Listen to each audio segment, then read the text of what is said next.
Coco bust out the freaking the Gucci hat today. Feeling himself right now. Let me let you get across the street right now. We broke the Gucci hat out today. We broke out the Gucci hat. All right, come on. All right. Come on. For rent. Bad boy. Okay. Yeah. I hate Uncle Ron. One word. Come on.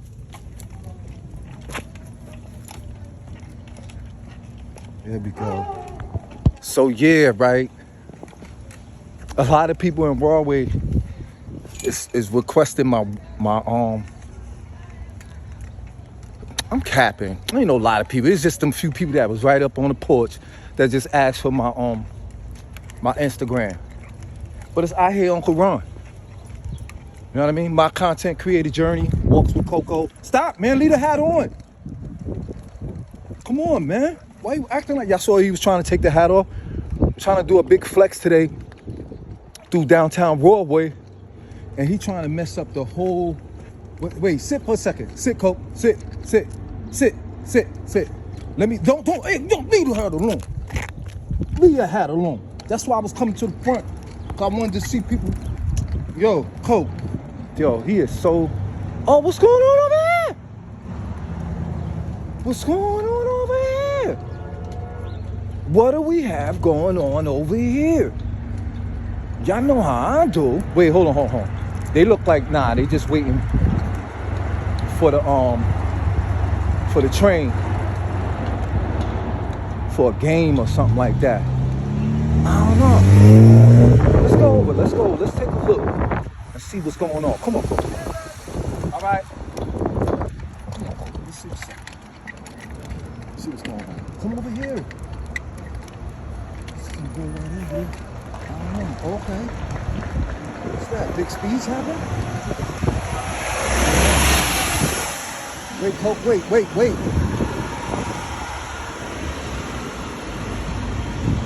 over there. See what's up. Yo, that's a nice truck. I like that truck. I think my cousin got that. He be doing transportation somewhere in Florida. We're going to run for it, Coke. Come on. All right, we ran for it. We made a run for it. Kids, do not cross the street like that. All right? Do not. What's going on over here? What's going on? I don't know. Oh, okay, he's friendly. Oh, all right. Come back here, Coach. Boy. Right. Coco. Mm-hmm. Right, it's there. He's just so furry. Come on, man. He's trying to take the hat off. Oh, Mikie Sherrill. Okay.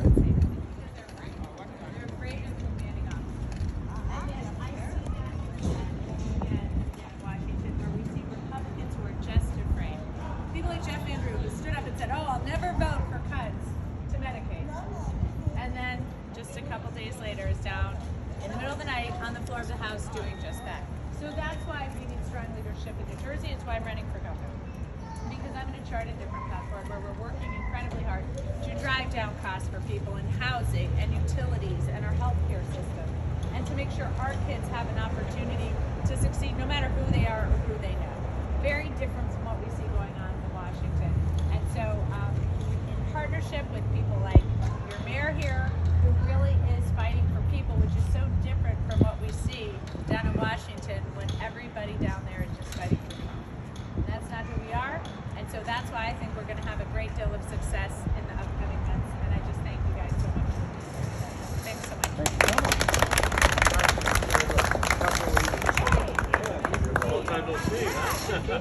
Good to see you. And I'm happy to answer questions, or we can mingle a little, whatever you guys want to do.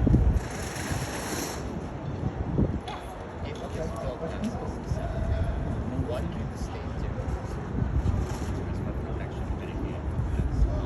Yeah. So the question was,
receptive to new and stronger state powers.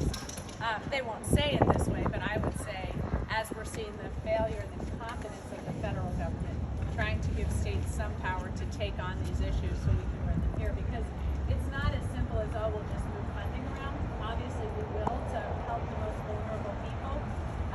We're seeing cuts to SNAP funding. In the richest, one of the richest states, the richest country in the world, no child will go hungry under my administration. We will work incredibly hard to make sure every child eats. So we'll have to move money for multiple populations. But, I mean, we're talking the cuts to Medicaid alone. You know, that's, I mean, the Medicaid money from the federal government is $14 billion. Our state budget's only $15 billion. So we're going to have to fight for more to mother.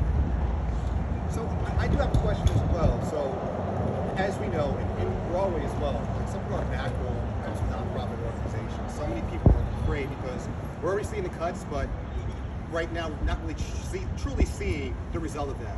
By the time you take office, and we all hope that's the case, what can you do as governor to make sure that nonprofit organizations, grassroots organizations are funded if they continue to do the great work that they always do? So we are able to get some federal funding through depending on the area.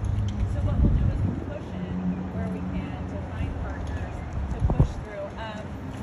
For example, the administration seems to like nuclear power, but they don't like wind power. So we've got to find other sources to support wind, and we can push in for nuclear in this administration. Republicans and where they're not. Where they're receptive, pushing through, getting the federal funding, finding those partners to drive it through. Maybe even quietly supporting those partners for Democrats so they can get it through this administration. But then at the same time, making sure that in the other areas where they're not supportive, for example, LGBTQ rights, we're pushing in state support for those areas so we can make up that deficit. But the NGA, the National Governors Association, I think that will be very useful in trying to find the partners across the aisle where we can have them be strong voices in certain areas, because Trump has been targeting blue states, and will continue to do that even in his last administration. He's doing it now. So I think finding those other partners to push our agenda through sort of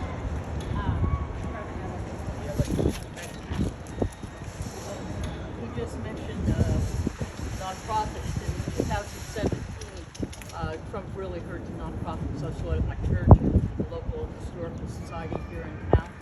And even if they raised the salt to 40,000, the damage has always been done. Don't contribute to nonprofits. I saw them both where you don't get the kind of contributions you used to get. And so even 40,000 is not going to help. You know, I might be able to deduct my taxes now, property taxes. But if I lived in Alabama, you know, my property taxes might be $800. I'm well over, 10,000 a year, and so the damage is really done. And that hurts. Yeah, I think I don't know about all of you, but my mindset was different in the first Trump administration. I ran for Congress in that first midterm. We had the largest red to blue swing in the entire nation, people, and kind of a juggernaut of a campaign to flip it to really, I think, move forward in a powerful way. To give you a sense of what I run in the 11th district. I live in Montclair, New Jersey. To give you a sense of that, Michael Moore. Hi, how are you? Michael Moore did a documentary saying that he was going to run a ficus tree against Rodney Frelinghuysen because he said ficus tree Democrats, it doesn't really matter. Nobody can defeat him. And yet in 2018 we did just that with a huge swing. It felt powerful. It felt like this country was responding and we were going forward in a different direction. This feels different. This is Coke, you really blowing minds. You see me trying to get this coverage and you just doing the most, man. That's why we're looking to the states to say, okay, this is not a short-term issue. This isn't, oh, there's some damage done, but you know what? In 4 years, we'll take care. 4 years, we'll do it. 2 years, we'll have a new house, etc. We're doing that. But at the same time, I think we're thinking long-term. Right now, to me, we're finding the power in the states and strong states. And it's also important because if we are going to flip the House of Representatives, if we are going to take back the presidency. We need to have Democratic leadership in our states to run fair elections as well. And so that's why this race is also incredibly important.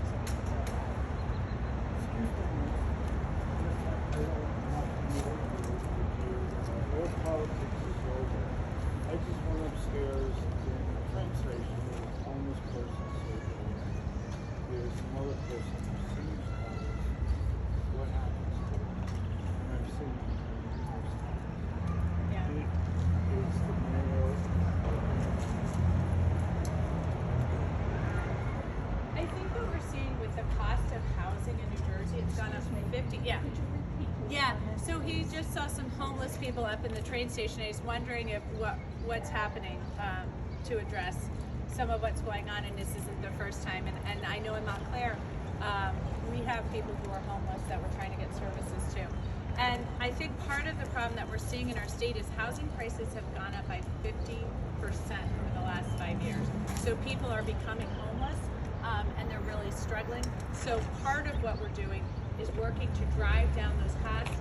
I'm running to be governor in this election, so in 2025, to build houses. We have a supply and demand problem. We have the second worst inventory in the nation.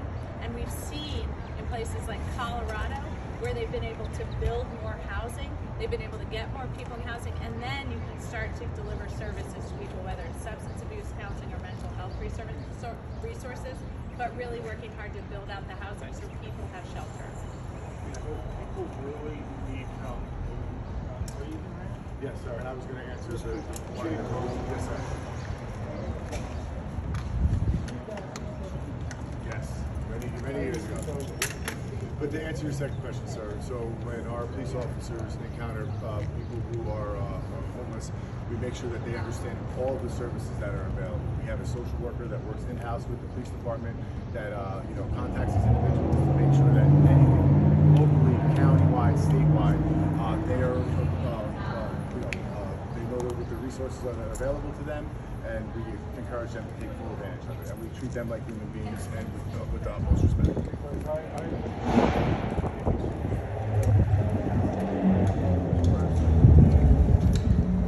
And I feel sorry for people like that.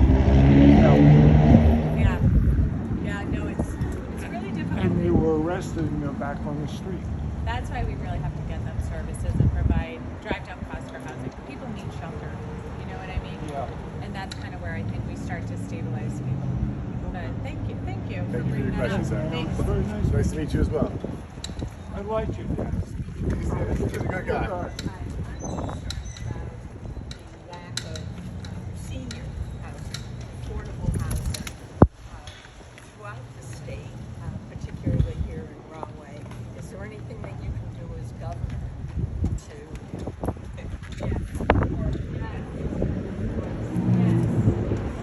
Yeah, it really is. It really is becoming a crisis situation. I spoke to a woman in Patterson because when you don't have housing that people can move into, people go into the rental market. Now rental prices are quite high. So I was speaking to a woman in Patterson who was retired and had to go back to work because she could no longer afford her long-term rental. I spoke to another woman in senior housing in East Orange who, before she found the East Orange housing, and you could tell she was still very shaken by this. She said, I was almost homeless, and she was probably in her 80s. She said, I didn't know what to do when I lost my apartment. And so several things. First of all, we've got to build more houses. I mean, we just got to build more, and we have a densely populated state, so we really have to build in some of those areas, especially areas that are already utilized. So everybody knows a strip mall or an underutilized office park, and as governor, I'm going to provide tax credits so people can repurpose those areas for housing. We also have landlords now that are colluding, meaning they're all working together to raise prices, and so my attorney general will make sure they enter the court case. It's happening nationwide. Enter the court case to make sure we continue to hold them responsible so we don't see that artificial lifting of rental rates. And then we have to cut the red tape and permitting. I was speaking to a builder who was saying that it took him 12 years to get through the regulatory and permitting process. And I said, how much did that cost you? He said, millions. So that's driving up the price of housing here and suppressing supply. So in all those ways, we need to start to delve into this and build more very, very quickly, because that's what's really, like I said, just to give you a sense of it, over the last 5 years, housing prices have gone up 50%. In Colorado, where they've been pushed to develop transit-oriented development around train stations, etc., they've built it 2 to 1 the rate of New Jersey, and their prices have gone down 12%. So we need to continue to really build. I'm specifically concerned about rental housing. Yeah. Yeah. No, it's kind of everywhere. I mean, there is really not a market that is well served right now. Like, we have an abundance of housing. We have no affordable housing. We have the missing middle, kind of that first-time house, or ensuring that firefighters and cops and teachers can live in the towns they work in.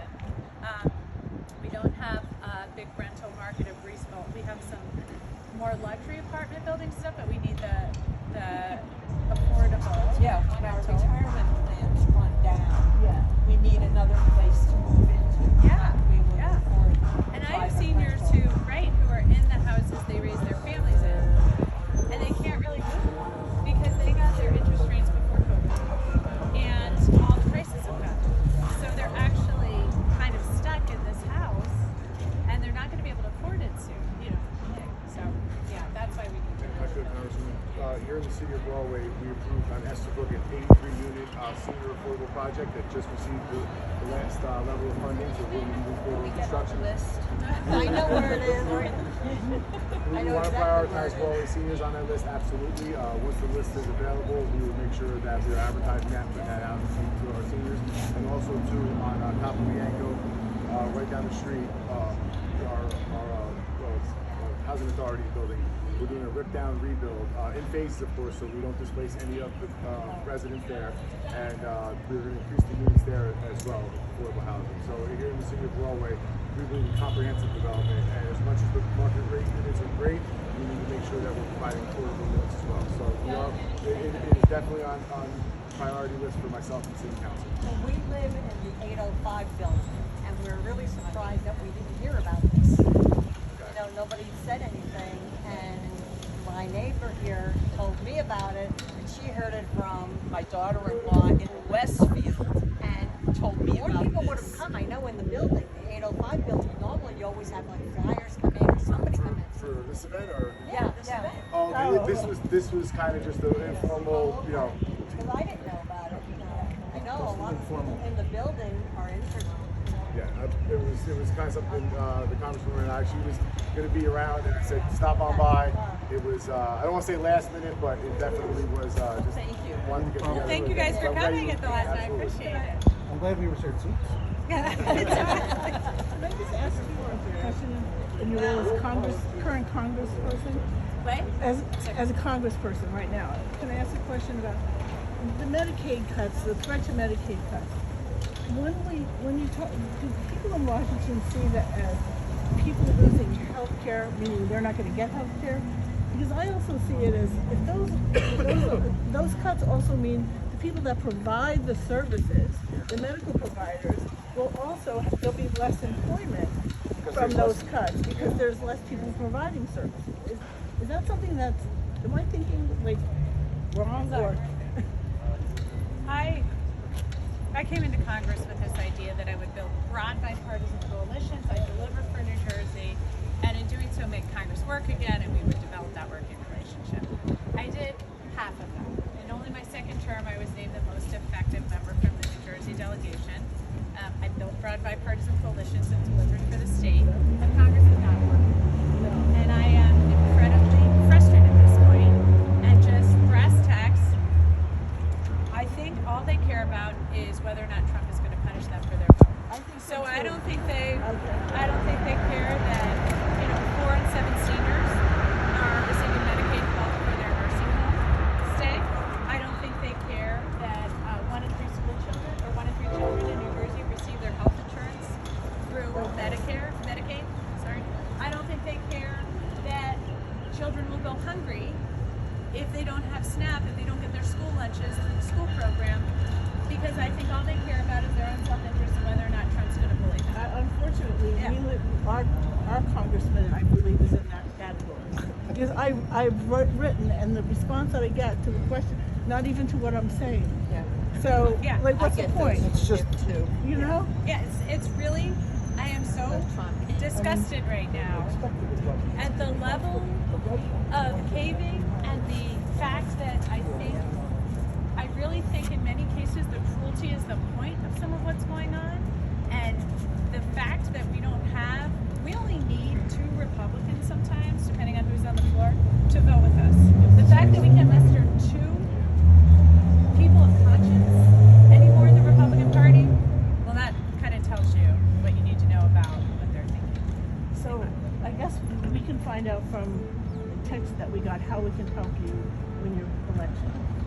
Thanks, yeah, and you can also go, thank you. My field team is going to come thank you afterwards. They're like, tell her. You can also go to mikiesherrill.com/volunteer if you'd like, if you want to canvas or text bank or phone bank. I would really appreciate it. Guys, yes. So my question is regarding the transportation in Minnesota. I'm a truck and trailer driver. I think, right? So what are you gonna do with the instruments in Minnesota? This is affecting all the various things, right? Because you know we have all these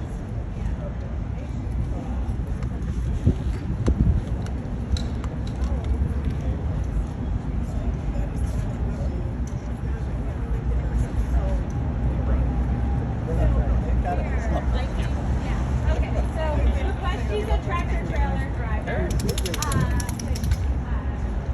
I love she was saying these tariffs are really impacting our economy because we're a logistics state. We have one of the biggest ports in the nation, and so all of these tariffs are impacting our state in a really negative way. And there's ripple-on effects, right? Not just the supplies that are being sold and the higher cost services for drivers and logistics, support, etc.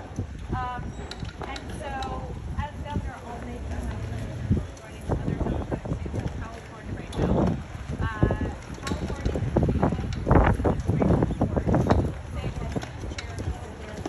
are illegal.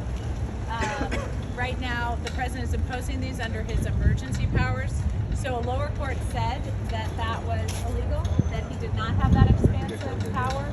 A higher court put a stay. They didn't find on that decision. They just said, well, give us a minute. We're going to rule on this. So they paused the implementation of it.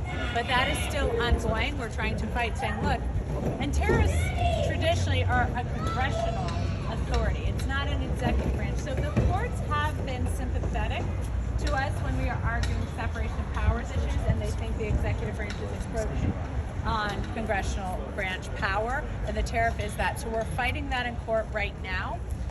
We also have a governor who is working incredibly hard on New Jersey's, not this country's, but New Jersey's relationship with foreign countries to find new markets and to find new businesses. So he has traveled for business development more than any governor I've seen in New Jersey, and just brought back some business from Middle East, etc. Yeah. So I would emulate that, making sure that as a state governor, I am working to form those. I tell people I would be up in Canada right now saying, come down the shore. I can't tell you what's going on elsewhere, but New Jersey loves Canadians, and we don't need you as a state. We like you how you are. So come here. But utilizing really broad state power in a new way, I think, is what we need to do. But thank you. Well, thank you. So, what do you feel is going to be? I mean, I think Governor Murphy did an amazing job with, with his 2 terms. But there are things that are really pressing here in the city, the state of New Jersey. What do you feel is going to be your biggest challenge when you become governor? Well, I always focus my work on what I hear about from people, and the number one thing I hear about right now is affordability. And with that, the number one thing I hear about is housing and rent, so mortgage and rental costs. There are several different aspects to that, including utilities and healthcare and what we need to do to support people and opportunities in education, but housing is the thing I hear the most about. So that's why I focus immediately on how we're going to build housing, how we're going to make sure that towns have the state expertise they need. I've heard stories from mayors about, I've got one engineer and then somebody comes with 5, 10 engineers, and it's hard, to get through some of some of what we're dealing with, so making sure the state can help provide support to towns and mayors, ensuring that we are, like I said, providing those credits so that we can have people repurpose property that's already utilized, and then coming up with a vision. There are areas around the state that really want a lot of development. Trenton, Atlantic City, and some others. So really looking for those areas where we can really do more with housing and develop neighborhoods. You know, Trenton in its heyday had about 190,000 people. Now it's down to about 80,000. So there's areas of the state that really want to grow, and they have which is yeah. Yep. Everything. And how about constructing on the state land that is not used? The state can construct new buildings and maybe constructing quicker than normally. On some of the state land. Some of the state land. And some of it we can do housing. Some of it, because of its historic use, like capped landfills, you don't necessarily want to build on it because of the historic pollution, but that's a great area for solar. Okay. And if we put solar on some of the capped landfills, that can help power our grid in a cheaper way, because I'm also really worried about the cost of utilities going up this summer. Understood. Thank you. Thanks. So this is kind of a two-part question. In New Jersey, we're number 1 in education, but number 48 in the pension system. And first I want to 48 in the pension system for educators. So first I want to thank you, instead of giving a performative thumbs up, for actually talking about what you would do to continue to fully fund the pension. A lot of your other people running have not. But the other aspect of that is the school funding formula. Well-intentioned as it is, that with property taxes and a teacher shortage, we're just seeing a complete burden on the educational system. Have you thought of ways to find alternative funding sources for education that's not only tied in with property taxes? Yeah, so I think there's some opportunities here, especially given the lawsuit on segregation in our state going on. So an opportunity, for example, to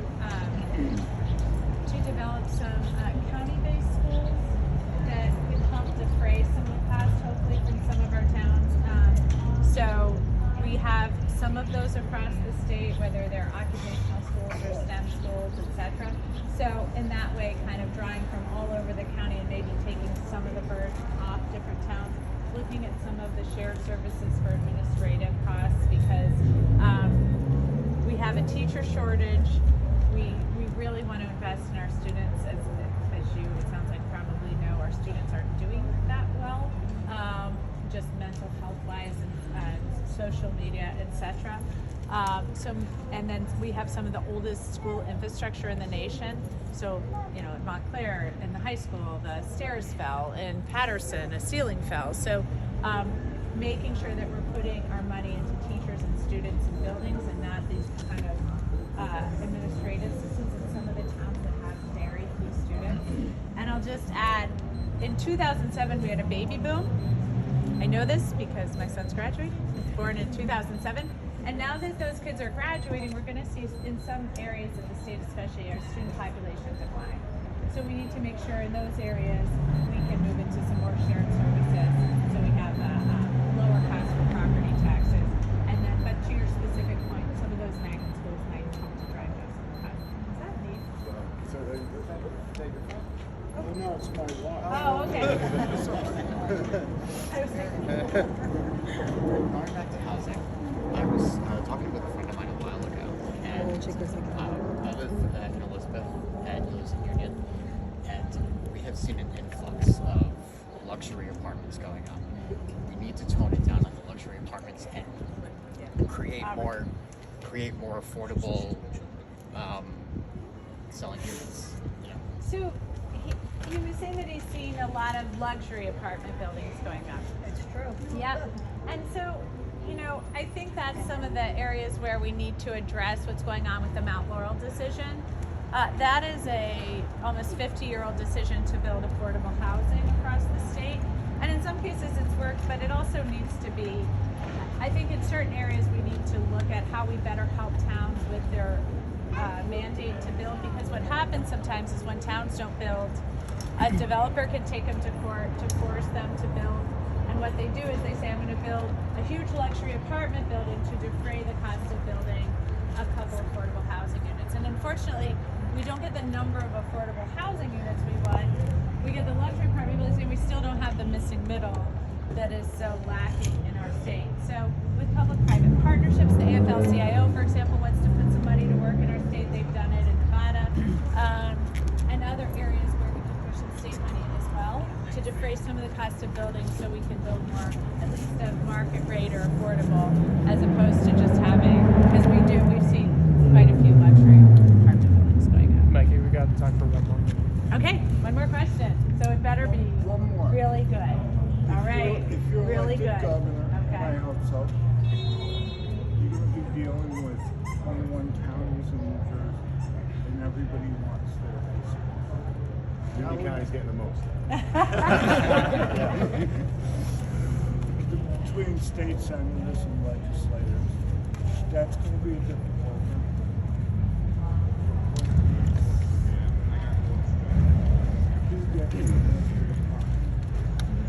I hope you're right, but He wants to know with 21 counties, how, with our budget, how are you going to make sure that, who gets the most of the money, why, kind of. So I think what we need here is a vision for the state, is an understanding, because there are areas of the state where we want to preserve some of our open spaces, like the Great Swamp, for example. There are areas of our state where people really want investment, like Trenton, for example. So I think we need to map this out. This is already being done with the state plan right now. And so mapping out across the state where we're going to locate new housing development, where we're going to locate our transportation hubs and our new transportation system, because remember, transportation across the state, a lot of it was developed in the 1800s, and we really haven't re-envisioned what this looks like moving people across our state, and where we're going to build business, because we are a logistics state, so making sure we can move goods across our state from the port, etc. That's a huge industry. So in those ways, really having a lot of the counties say, this is what I envision, this is the future, and how can we all work together? Because we've seen and you underinvestment have to in work certain areas. with New York because we're so interconnected. We are going to have to all work with and fight New York, probably. Sure. And all the things. Thank you guys so much. I really appreciate you all coming out. Thank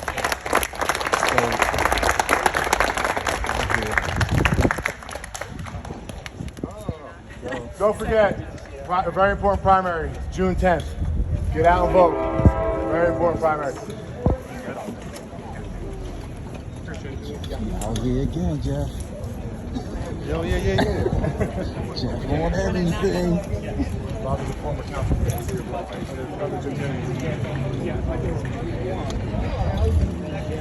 So sorry. I don't want to trip him over you. I'm sorry. Let me get behind the scenes. He knows I'm He's a still a friend. teenager. I'm a friend. Oh, So he's like all over the place. Thank you. It's Coco. Thank you so much.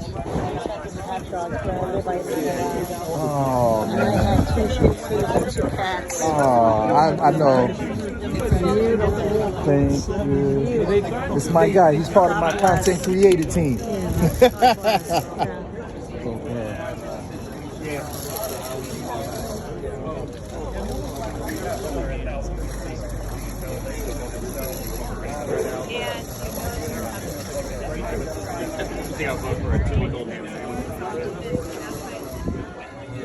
Oh, neighbor. You did a lot of miles in that car. They were and they really, none of them were going. We actually drove them both down to Raily Beach. Just let them run around there's a playground on the beach. That's a beautiful pocketbook too. Love the pocketbook. I have to walk this on myself. I have to work for a nonprofit. It's great to see you out, man. Do your thing. I work for a nonprofit. If you ever want to help us, reach out. Okay, cool. I didn't know we had my car, but yeah, I can take my number. I don't. It's all right, but if you want to reach out to get us into places, you can contact the company. Prosecutor.com. My oldest nephew is Don Bogle. When we applied for DDD service, when I got it, it was like an interrogation. Your name one more time? My name is John. John? Okay. What's your phone number, John? It's all right. Okay. Okay. I just want to know the organization, the name. It's Popcorn for People. You can check it out on the web. Okay. If I had a brochure, I would have given you one. No, not a problem. What's your name again? Jeff Brooks. Jeff Brooks. Nice meeting you. I hope you have a nice day. Thank you. You too. Thank you for coming God out. bless your nephew. God bless you as well. Appreciate it. What's good, Joe? What's good, About what? He's friendly. He's super friendly. All right, Coke. Enough, Coke. She's nice. Thank you.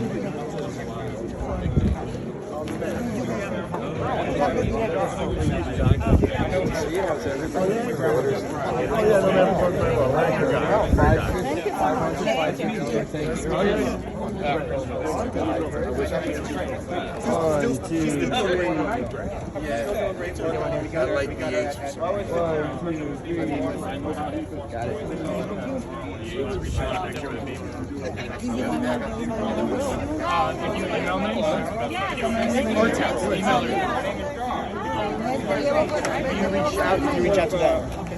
I'm going to go with autism, and I was wondering, you're governor, you're going to help TDD service. Yes, we have got to do so much because we're worried about some of the federal cuts, and we have, as you I'm know, not such good really support. worried. Good, I'm glad. We're going to fight A lot hard. of it's noise, but continue to advocate for people with disabilities. I actually Thank work you. for a nonprofit myself. I Good. work for Popcorn for the People. I don't know if you ever heard about it, but check it out on the web. If I had a brochure, I would have given you one. Okay. Well, thanks for your advocacy. I hope you have a nice day. You too. Also, thank you both. thank you for your service. Thank you. Thank you for your service. Thank you both for your service. My and all the great work you're June 10th, doing. guys. Don't My- get out and vote. June 10th. My grandfather served in the Navy. I love I veterans was too. in the Navy. Oh, good. Thank Hope you have a great day, Mikie. Nice You meeting too. you. Pleasure to Thanks meet so you. much. Nice to meet you. My sister-in-law is also autistic, so here in Rahway, and we're going to continue to make sure that we're doing everything we can to services. Can I get one as well? And make sure that I'm going to work with our state officials to continue to advocate. I'm not worried about the Medicaid cuts, but I'm just hoping. Fingers crossed, nothing's gonna happen. We'll get through it. We'll weather the storm. We will. I promise you Your that. name's Mayor Giacobi. Michikovi. Nice meeting you. I hope you have a great day. Pleasure. You too, sir. Excuse me. Who are you with? I My name is Ihateuncleronn. I'm a content creator, and I'm just interested in. It sounds like you were advocating for individuals with intellectual and physical You can disabilities. check the company I work for online. It's Popcorn for the People. You can check it out online. Oh, what is it called? Popcorn for the People. Popcorn for the people. Popcorn for the people? Yeah. Oh, check like it out. popcorn? I'm one of the salespeople, but it means a lot to me. I like to support the company I work for. Okay. Check us out on the web. I definitely will. It's not a political organization or anything. Okay. It's just I have autism. I like to advocate for myself, and I work for a nonprofit. That's Awesome, my job. bro. Freaking Hope you have a awesome, nice bro. day. You too, man. All right, when you get a chance, follow me. Ihateuncleronn. I'm also a mental health advocate. Huh? Nah, not this one. This is the entertainment thing. Ihateuncleronn. What? You're a mental health advocate? Yes. Nice meeting you. No, serious. I coordinate activities for a day program, Monday through Friday in Somerset, New Jersey. If you ever want to help Popcorn for the People, like get into events, or you want to organize a fundraiser, reach out to the company. I definitely will. And follow me. I hate Uncle Ron. You hate Uncle Ron? I hate Uncle. It's fun. Like, you really love me. Have a great day. You too, all Nice right? meeting you. All right now, guys. Hey, Juan, now. Later. All right.